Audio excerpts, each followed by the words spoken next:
Continuando entonces con el tema, mejor dicho, con la unidad 5 del tema de fisiología del aparato endocrino reproductor, nos corresponde desarrollar hoy el tema número 3, lo concerniente a la fisiología de la glándula tiroides. Este tema está pautado para sacarlo en 2 horas de clase, ya que el mecanismo de síntesis de la hormona tiroidea tiene muchos detalles bioquímicos y en tal sentido pues he tratado de buscar los aspectos más importantes y muy resumidos que a ustedes les deben de interesar de manejo rápido, de tal manera de que a futuro puedan comprender muchos mecanismos fisiopatológicos y farmacológicos donde actúan en estas hormonas cuando está el cuerpo humano, bien sea enfermo o cuando se le va a aplicar un tratamiento específico. Pues obvio que ustedes tienen que saber los mecanismos de acción de los medicamentos y muchos de ellos están implícitos con respecto al mecanismo de síntesis de estas hormonas. ¿Bien? Ok. Vamos a tratar de hacer un repaso muy breve y sencillo acerca de lo que son los aspectos anatómicos de la glándula. La glándula tiroides es una glándula única, ubicada en la cara anterior sobre la tráquea. Está constituido por 2 lóbulos y un centro llamado istmo. Y desde el punto de vista histológico existe una unidad funcional de la glándula como estructura, que es el folículo tiroideo. El folículo tiroideo va a estar constituido por células cúbicas correspondientes a células denominadas tirocitos, y estos tirocitos son los encargados de sintetizar las hormonas tiroideas. Las hormonas tiroideas son almacenadas dentro del coloide, del folículo, es decir, el folículo tiene una caverna, una especie de laguna, donde allí es donde se vierte justamente la secreción de los tirocitos, donde se almacena la hormona tiroidea. Entre coloide y coloide hay tejido conectivo que hace el intersticio de la glándula, donde se encuentra un segundo grupo de células denominadas células C o células paramoleculares, que son las encargadas de producir otra hormona, que es la calcitonina. Bien. Entonces, en resumen, la glándula tiroides va a producir 3 hormonas. Hoy vamos a desarrollar lo que son las hormonas denominadas hormonas tiroideas, pero la calcitonina es una hormona tiroidea, pero prácticamente nuestra mente la echa a un lado y nos centramos en la trillotironina y en la tirosina. Pero ella produce calcitonina, que es una hormona vinculada con el metabolismo y la regulación del calcio. ¿Bien? Entonces, esta hormona hoy no la vamos a desarrollar. Este tema corresponde a fisiología o la homeostasis del calcio, que lo vamos a ver en la clase de mañana. ¿Bien? Ok, entonces nos vamos a centrar solamente en estas 2 hormonas, en la trillotironina y la tirosina, o tetrayotironina, también recibe ese nombre. Para sintetizar la trillotironina y la tirosina, el organismo necesita de 3 elementos fundamentales. Si uno de ellos falta, no podemos obviamente sintetizar esta hormona. Es como que va a ser una panqueca. Necesita leche, necesita harina, necesita huevo. El organismo necesita unos ingredientes básicos para poder sintetizar estas hormonas. Y entre esos están, y que una vez me quede en su mente, el yoduro, la tirosina, el cual es un aminoácido, y la tirosina, hay que repasar que está constituida justamente por 2 anillos, un anillo alanínico y un anillo fenólico. Ya que de acá es justamente donde es importante la nomenclatura que van a tener estas glándulas con respecto a estas hormonas, con respecto a la yodación en el carbono correspondiente, y de acuerdo a la ubicación del carbono, ella va a tener incorporar un yoduro, y de acuerdo a la ubicación de ese yoduro dentro del anillo, sea en el anillo aladínico o en el anillo fenólico, van a recibir su nomenclatura. Bien, entonces vamos a partir de esta base. La tirosina tiene 2 anillos, uno aladínico y uno fenólico. Y obviamente se requiere de un tercer elemento, que es el peróxido de hidrógeno. El organismo tiene que sintetizar peróxido de hidrógeno para que pueda utilizar estos 3 elementos para constituir o fabricar las hormonas tiroideas. Bien, me llevan la idea, ¿correcto? Ok. El yodo es un elemento que está ricamente concentrado en los mares. La tierra, en sus orígenes, era todo mar. Y allí era donde prácticamente se concentraba la mayor cantidad de yodo.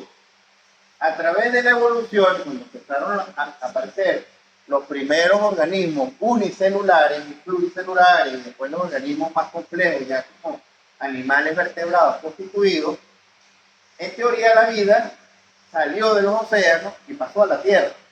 ¿Okay? Y justamente estos animales, esta evolución natural de los animales, pues obviamente estaba en un medio donde el yoduro era abundante. Ya con la emergencia de las placas continentales y de las montañas, ¿qué pasó entonces con la Tierra? Comenzaron a emerger grandes montañas, alejadas ¿de dónde? Alejadas del mar. Entonces prácticamente a nivel de las montañas, de los páramos, de los sitios intracontinentales alejados de la costa, ¿cómo son las concentraciones de yodo? ¿Son altas o son bajas? Son bajas, ¿verdad? ¿Por qué? Porque si ya partimos del contexto anterior, que prácticamente el yodo estaba más concentrado en los mares, a nivel de las montañas, es prácticamente imperceptible o indetectable las concentraciones de yodo en estas regiones.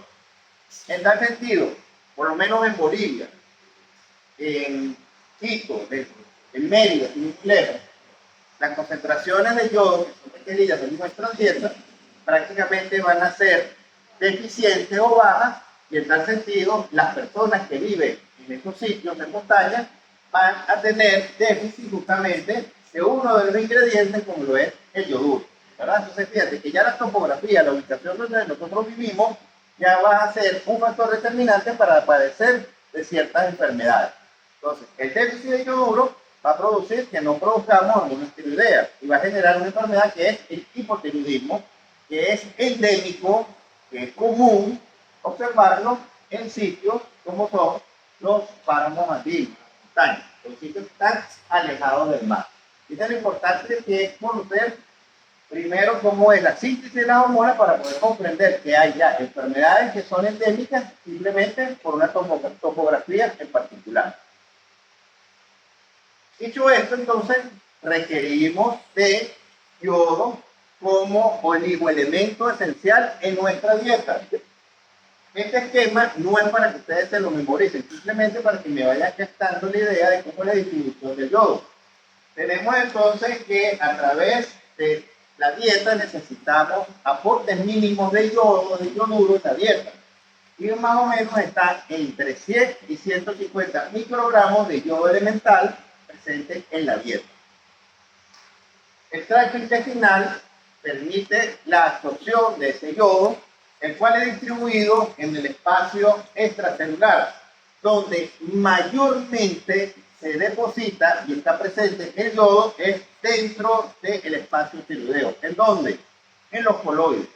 De la mayor concentración de yodo en nuestro cuerpo está ¿dónde? Ubicado en la tiroides, ya que esta es una glándula que tiene gran afinidad por captar yodo y allí lo almacena. Entonces, el sitio donde más tiene yodo en nuestro cuerpo es la glándula tiroidea, un espacio tiroideo.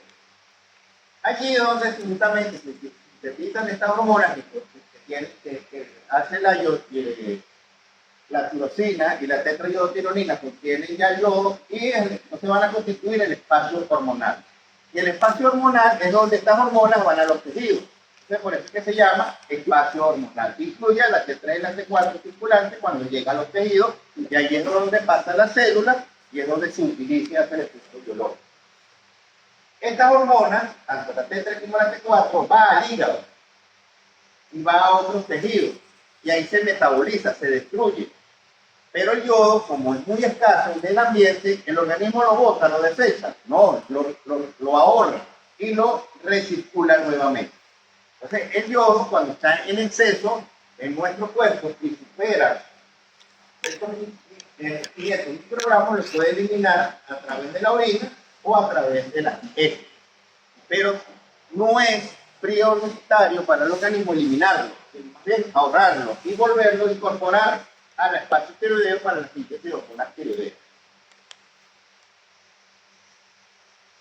Vamos entonces entrándonos un poco más en los mecanismos endocrinos y en la clase de hipófisis 1 mencionábamos que había una hormona a nivel hipofisiario que es la hormona estimulante de la tiroides, llamada también tirotropina. Esta hormona es una glicoproteína de gran peso molecular, constituida aproximadamente por 122 aminoácidos, y que es liberada al torrente sanguíneo desde la hipófisis por las células tirotropas, las cuales reciben una estimulación superior hipotalámica a través de la hormona liberadora de tirotropina. El hipotálamo, específicamente el núcleo paraventricular, libera este factor liberador y estimula a las células tirotropas de la adenohipófisis para liberar la hormona estimulante de tiroides. Y esta hormona es la que llega a la tiroides, donde en los tirocitos va a ejercer su efecto biológico. Va a estimular al tirocito para la síntesis del T3 y del T4. El mecanismo de regulación para tratar de autorregular la secreción de hormonas tiroideas cuando los niveles altos de T3 y T4 pasan a la sangre, inhiben a nivel superior la liberación del factor liberador de hormonas tirotropina y de la TSH, lo que igual genera un verdadero eje de control hipotálamo, hipófisis, tiroideo. Bien. Ok, ahora vamos a entrar en detalle en esta parte que nos compete, que es la síntesis de las hormonas tiroideas. Acá tenemos un tirocito. Acá tenemos la membrana basal de esta célula. Tenemos el espacio intersticial. ¿Y qué tendríamos acá? El coloide. O sea que este esquema está ubicado más o menos de esta manera. El coloide, esta parte de acá, es este espacio que está aquí. El tirocito es este. Y el espacio intersticial donde están los vasos sanguíneos es esta parte de acá. ¿Entendieron el esquema, verdad? Ok, ahora vamos a desarrollar. ¿Qué vemos acá? ¿El receptor de quién? El receptor de la hormona estimulante de la tiroides. ¿Esta hormona viene de dónde? De la adenohipófisis, de la hipófisis. ¿Cuál es el propósito? Cuando se une la TSH a su receptor, va a activar al receptor de membrana que justamente es acoplado a proteína G, donde activa la adenilciclasa y produce AMP cíclico como segundo mensajero. Ese AMP cíclico va a tener un mecanismo de acción sobre la activación de un sistema de transporte que se llama sistema de transporte sodio-yodo. ¿Por qué debe haber acá un sistema de transporte? ¿Qué pasa con las concentraciones de yodo a este nivel y las concentraciones de yodo a este nivel? Hay más en una parte que hay diferencia. Hay diferencia de concentraciones. Va en contra de un gradiente de concentración. Porque si aquí está menos concentrado el yodo y aquí es más, obviamente necesita un transporte que venza y va en contra de un gradiente. Porque si fuese por difusión pasiva, esto que está aquí saliera más bien. Entonces necesitamos de un sistema de transporte. Pero el yodo tiene carga. Entonces recuerden que el espacio extracelular y el espacio intracelular hay distribución de iones y distribución de electrolitos. Por lo menos afuera existe más sodio, aquí más potasio y la membrana es más negativa adentro que afuera. Entonces, si metemos un elemento que tiene carga negativa, obviamente tiene que haber una compensación de carga. Y por esa razón es que entra un yoduro y salen 2 moléculas de sodio, para tratar de esa manera de compensar un poco las cargas y de esa manera justamente permitir el transporte del yoduro al interior de la célula. Una vez que esto ocurre también, este sistema AMP cíclico también va a activar a la bomba sodio-potasio para extraer 3 moléculas de sodio y 2 de potasio. Entonces, el fin de estos transportadores es netamente mantener las cargas y mantener las concentraciones de yoduro y de sodio a un lado y a otro de la membrana. Ujú. Sodio sal. El sodio sale. No, perdón, el sodio entra. Y el yoduro entra. Okay. Y acá a este nivel, la bomba sodio-potasio saca el sodio. O sea, estos dos van en el mismo sentido, van hacia el interior de la célula. El que saca el sodio va a ser la bomba sodio-potasio, para establecer ese equilibrio. Ok, esto es importante porque acá hay otro transportador que hace prácticamente lo mismo, pero es distinto a este, que es una pendrina. Entonces, para que se pueda incorporar el sodio, perdón, el yoduro a la célula, se activa por acción de la hormona estimulante de tiroides un transportador sodio-yodo que incorpora estos dos elementos al tirosina. Una vez que el sodio y el yoduro entran, comienza entonces el proceso de síntesis. ¿Cómo es el proceso de síntesis? El yodo, este es el primer pool, es el primer elemento, el que no ha sido todavía incorporado al sistema de síntesis. Y por eso se llama primer pool, o sea, es la molécula de yodo nueva para el organismo. Ese primer pool pasa y hay una proteína que es sintetizada también en el citosol del tirocito, que es la tiroglobulina. La tiroglobulina es una proteína que es sintetizada dentro del tirocito, no de afuera, es de acá adentro. ¿Bien? Y la tiroglobulina entra al coloide por exocitosis. La pendrina, que es un transportador de membrana del tirocito en la cara del coloide, va a incorporar el yoduro al coloide. Si ya tenemos dos elementos, tenemos la tiroglobulina que va a aportar ¿quién? A la tirosina. El yoduro ya lo tenemos acá. ¿Qué necesitamos el otro tercer elemento? Que es el peróxido de hidrógeno. El peróxido de hidrógeno se genera a través de un sistema que es acoplado al NAD y al calcio, donde actúan unas oxidasas tipo 1 y tipo 2, donde se hace la oxidación del yoduro y que por acción de la peroxidasa se forma la tiroglobulina yodada por el primer átomo de yodo. ¿Entendieron? Entonces fíjense, ¿dónde está entonces el acoplamiento de los tres elementos? En el coloide. ¿De dónde viene el yodo? Del que está a nivel del espacio intersticial. ¿Quién lo incorpora? El sistema sodio-potasio. ¿Quién lo saca al coloide? La pendrina. Tenemos ya el yoduro donde tiene que estar. ¿Nos falta qué? La tirosina. ¿La tirosina quién la aporta? La tiroglobulina. La tiroglobulina tiene una serie de aminoácidos, entre ellos está la tirosina a lo largo de su cadena. Y es la que va a aportar. ¿Quién produce la yodación de la tiroglobulina? ¿Qué enzima? La peroxidasa. ¿Quién hace la oxidación del yoduro? El sistema NAD. ¿Qué hace? Este sistema generador de peróxido genera la oxidación del yoduro. Entonces, se va a formar el primer paso, la tiroglobulina yodada con un átomo de yodo. La peroxidasa vuelve nuevamente a actuar y le incorpora un segundo átomo de yodo. Ya no es monoyodo, ya es diyodo. Y es diyodo tironina. Dentro de la misma molécula de tiroglobulina tenemos una monoyodotironina y una diyodotironina, que por acción de tercera vez de la peroxidasa va a justamente una monoyodo, se une con una diyodo y forma una triyodotironina. O dos diyodos forman ¿qué? 4 tetrayodotironina. O sea, o forma 4 o forma 3. Por acción siempre de la peroxidasa. Entonces, ¿cuál es la acción de la peroxidasa? ¿Cuál es la principal función de la peroxidasa? Yodar ¿quién? A la tirosina. ¿Y la tirosina está dónde? Dentro de la tiroglobulina. Entonces, fíjense que todavía estas porciones de la tirosina no se han fragmentado, están unidas a la tiroglobulina.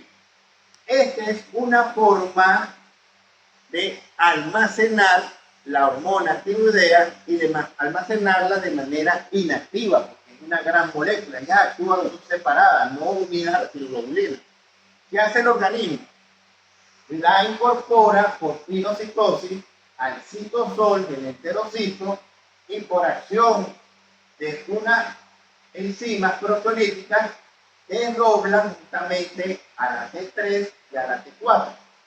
Y esta T3 y T4, a través de unos canales transportadores que se denominan transportadores monocarboxilo tipo 8, que están en la membrana, sacan el enterocito a la T3 y a la T4 y va a la sangre para cumplir la acción biológica a distancia.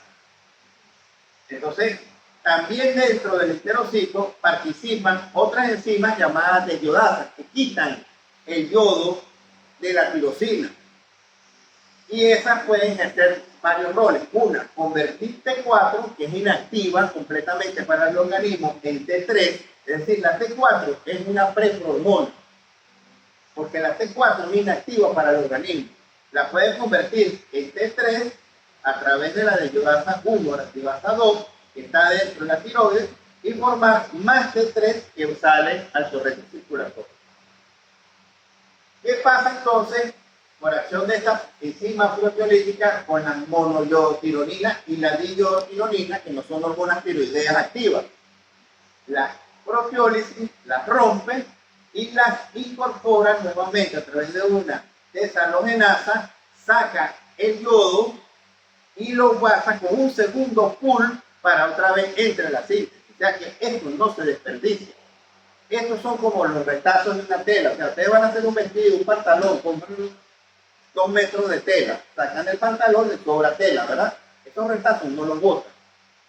Las hormonas tiroideas no botan los retazos moleculares de monoyodo ni de yodo, sino sacan de nuevo el yodo y lo incorporan como un segundo pool para que se vuelva a hacer este sitio.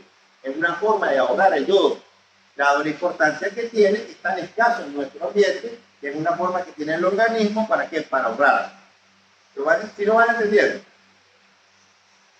Y la porción de las tirosinas las incorporan nuevamente a la síntesis de la cloroglobulina para que siga todo este mecanismo, este ciclo. Entonces, ¿qué es importante de esto? Conocer primero los mecanismos de transporte.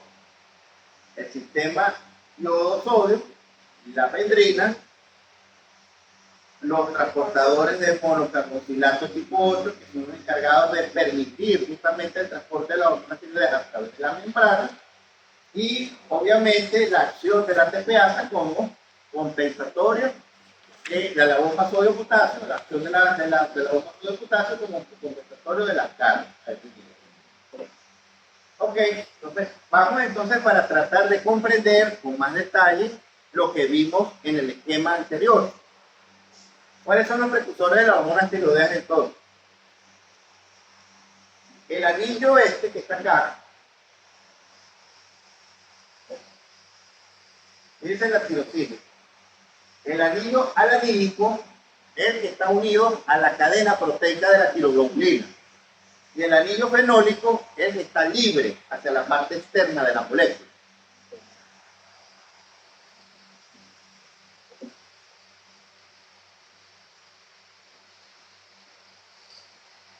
Este es el anillo fenólico, esta es la porción de la cadena que está unida a la tirosina. Tenemos residuos de tirosilo que no han sido yodados.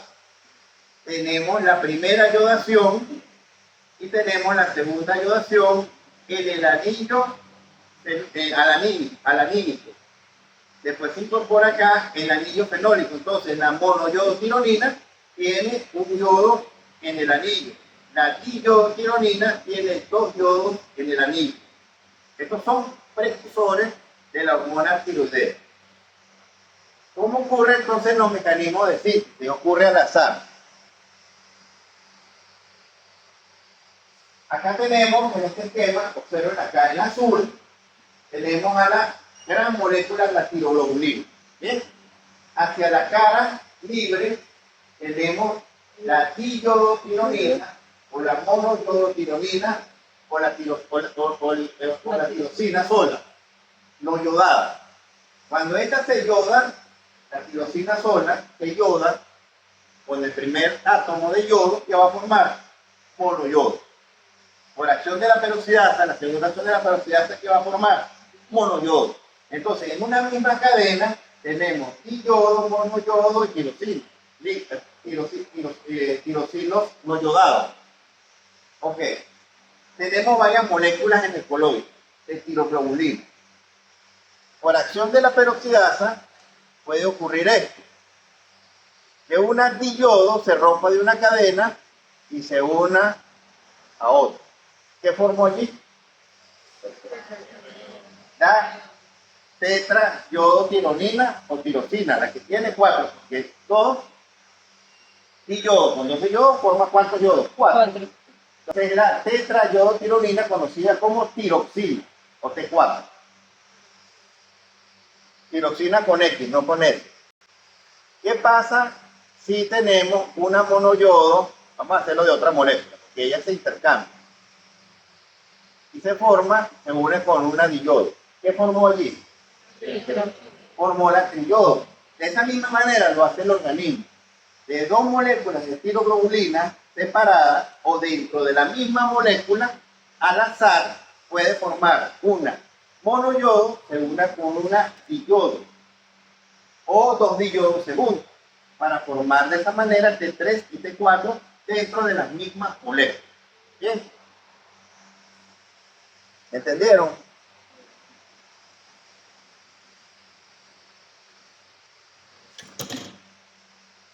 Entonces pasa esto, lo que le acabo de decir. Cada uno, esta es la porción que está unida a la tiroglobulina y este es el anillo antifenólico que está por fuera. Entonces, cuando se unen dos diyodos, forma 1, 2, 3, 4, 10, 3, 5, 3', 5', tetrayodotironina, conocida también como tirosina o comúnmente como T4. Entonces, fíjense, es muy fácil. Reciben el nombre de acuerdo al número de yodos presentes en los átomos de carbono de la molécula de tirosina. ¿Y esta quién es? La 3, 5', triyodotironina, conocida como T3, donde tenemos en el anillo alanílico 2 yodaciones y en el anillo fenólico una sola. Entonces, estas ya son las hormonas tiroideas ya sintetizadas, que se desprenden de la tiroglobulina, pasan a la sangre a través del transportador de membrana. Y de esta manera es como ellas, al desprenderse, se comportan como hormonas tiroideas. Aquí hay un gran detalle que de una vez se lo voy a decir, que más adelante sucede. ¿Qué pasa? Fíjense que estas dos moléculas de yodo están en este anillo. ¿Qué pasa si aquí hubiesen dos moléculas de yodo y acá una? ¿Cómo sería esta T3? En reversa, en inversa. Es como si se mirara esta molécula al espejo. Esa molécula existe y se llama T3 reversa. Y esa T3 reversa no la hace la tiroides, la hace el tejido a distancia. Convierte a la T3 y a la T4 en un compuesto que es inverso completamente a la T3 y se llama T3 reversa. Y es distinto. Tiene acá dos moléculas de yodo, una aquí y una aquí, pero esta no es doble, no tiene esta distancia. Esta es una imagen en espejo, que es completamente inactiva. Entonces la T3 reversa no se produce en la tiroides, se produce a distancia, por acción de una teyodasa que vamos a ver más adelante. Ok. Una vez ya conocida la síntesis de la hormona y liberada